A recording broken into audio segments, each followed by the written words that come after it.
people say that how can God create so many gays if he condemns homosexuality? There's a false presupposition there, and it's that God created you the way that you were born. That's not true. You and I, we were born selfish.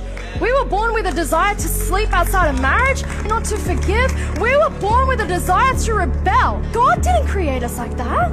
God created you and I with a free will, and God expects us to exercise that free will to decide, am I going to give in to my sinful desires, or am I going to choose him? Can you imagine if you were born with, a high testosterone level, and you stood before God and said, I know I hit my wife, but I was born that way. You made me like that. You created me that way. No, God would say, I expected you to call your body into submission, to make it a slave, and to decide, I'm not giving into my sinful nature. How is that fair though? How is it fair that God knows that we have a sin nature, an inclination from the minute we are born to run towards wickedness? How is it fair that he expects us to control that?